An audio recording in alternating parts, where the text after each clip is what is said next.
Then it says in another book, 1951, it says Rose collected actively in the Lhasa Mountains and in Grand Canyon National Park. And I thought, I've never heard of this person. Grand Canyon, you know, I've read quite a bit about Grand Canyon, and I haven't ever come across the name of Rose Collom. And I asked some of the botanists I knew, and they didn't know of her either. So I did all this research. I submitted all these great stories about it, about Ocotillo. We mentioned Rose in there a little bit. But of course, the focus wasn't Rose, it was Ocotillo. The plant guide comes out, and they took that and reduced it, the editors reduced it to this page of technical things about the Ocotillo, which has a great history too, where it grows, how it grows, and why it grows where it does.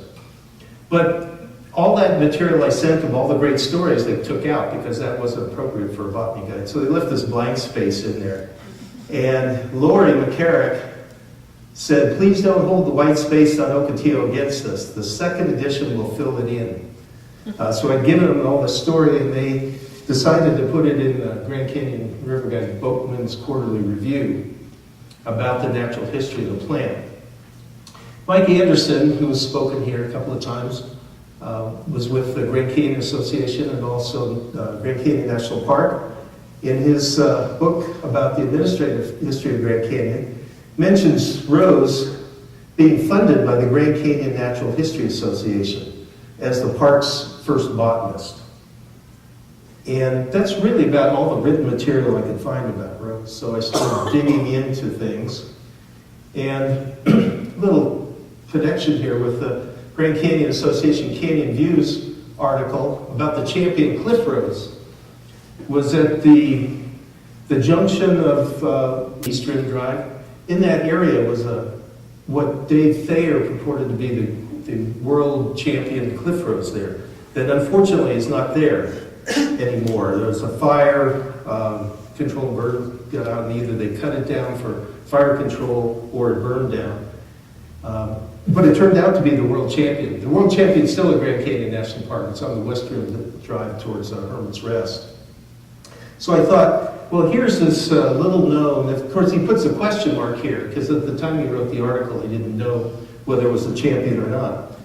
Turned out to be, and now we have a new one. So I thought, well, here's a rose in Grand Canyon that's doesn't have much known about. So I'm going to talk about the other Grand Canyon rose, Rose Collom. Luckily, I found a couple of people that knew quite a bit about Rose. Grand Canyon National Park Museum, the research collection, has all her botanical specimens from Grand Canyon. They have a manuscript collection with a lot of information about her. And over at Grand Canyon National Park Library, they knew of Wendy Hodson down at the Desert Botanical Garden in Phoenix, who also holds a lot of specimens from throughout the state that Rose collected, plus a manuscript collection there with some great letters to her husband Bert and other things talking about her life and her collecting. This is a photo of her early years from the Desert Botanical Garden. Let's see, 1925, let me back up just a bit. She and her husband Bert moved to the Payson area in the early 1900s. He was a miner, hard rock miner. While he was working his claim, Rose would wander around and got interested in the plants that were in the area. And she became a self-taught botanist. She started corresponding with some big names and big collections in across the country, national herbariums, Harvard, and a lot of different places. So this is as early as 1925. She's been down in Payson area about 10 years looking at plants. And she starts corresponding. This is a guy at the University of Arizona, 1925, and they're corresponding about identifying plants, and she's getting information from these big names. LA Times article, she gets picking up this national recognition. So this article is talking about their life in Payson, about how She has corresponded with scientific men and learning the common and scientific names and actually discovering quite a few new plants. This is her garden in the area. Just today I found this online about the Collom property there. It was called the Silver Butte Mine.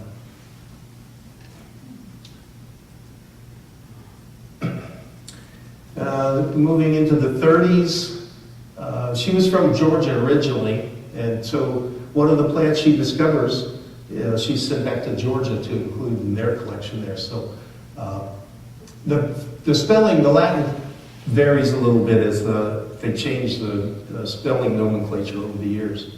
But Colomne or Colomier is a lot of extensions they put on some of these plants. This is one of the first ones she had named after. The common name is the Rock Live Forever. It's from Gila County, I believe. And another one, I couldn't tell you anything about these plants. They're not ocotillos. Of course, you know, ocotillos the only one I know anything about. But found in all these counties. Of course, here's Gila County, which is where the mine was. So she starts off in this area and does a lot of collecting through there. 1932, she writes to Superintendent Grand Canyon Miner Tillotson, and I hadn't found the clipping that she refers to, but it says the enclosed clipping attracted my attention, and I wondered if there was any way in which I could cooperate with you. I am not scientific nor professional, nor do I claim a complete knowledge of plants in Grand Canyon National Park, but she's offering her services, some of her knowledge, to work on Grand Canyon plants. This is 1932, but it's she gets a response from Eddie McKee for Miner Tillotson. Eddie McKee is a park naturalist, first park naturalist. Here's a 1938 photo, which turns out to be a pretty seminal year for botany in Grand Canyon. Miner Tillotson on the left, and then Elzada Clover, one of the first two women through the canyon on a river trip with Norm Neville, stopped by up at the rim to see them. So this is the reference to Tillotson here. But it's not until 1938, 6 years later, that Rose actually gets to the canyon. And she has gone back to Washington, D.C. She's met Mrs. Walcott, Charles E. Walcott, who was former secretary of the Smithsonian, and they become pretty close friends. She visits with her, and they both end up at the Grand Canyon in 1938. Now, at this point, she's not being funded by the Natural History Association, but she's just there on her own. So, the Naturalist Report shows that they both made a visit there. In 38, she does some collecting, and here are her lists. She's had quite a few different lists over the years, but her first visit to Grand Canyon, 38, and she starts her inventory at that point. She, in the fall, she's back in D.C. with Mrs. Walcott. Mrs. Walcott takes her around, meet a lot of people there, and they go to some of the collections. She meets with Mrs. Henry, who was the wife of the former director of the Smithsonian. So when Eddie McKee says that she was of the Smithsonian Institution, I'm not quite sure she's actually representing them, but she just happens to be associated with all these people from the Smithsonian. Mrs. Walcott is, at that time, is at the park. She's doing some drawings, and she comes out with a 5-volume set of botanical drawings. And this set is referred to as the Audubon of Botany. And this is a set that we'll talk about a little bit, but actually is up at the Grand Canyon. And so she's buddies with Mrs. Walcott, and they're at the Grand Canyon at the same time. Rose is collecting, Mrs. Walcott is drawing. And, fortunate for me, she has a drawing of Ocotillo in there. It's the first thing I asked for when I saw this at the library. So it comes out in 1925. It's been out for, at this point, 13 years when Rose first sees it. And there's some Mrs. Walcott. She did a lot of things up in Canada.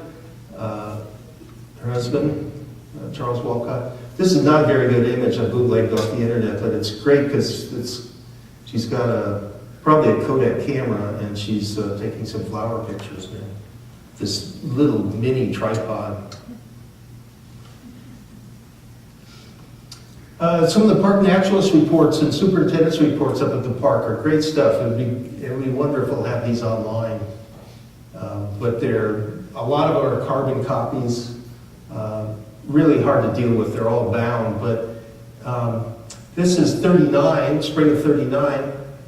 And the report of the naturalist is talking about Rose being up there and collecting 5 species new to the park record. So from 38, when she first gets there, out of how many she collected, 5 of them are new records for the park. And she, at this point, and pretty much all the time, they're double checked for identification. They're sent to the National Herbarium.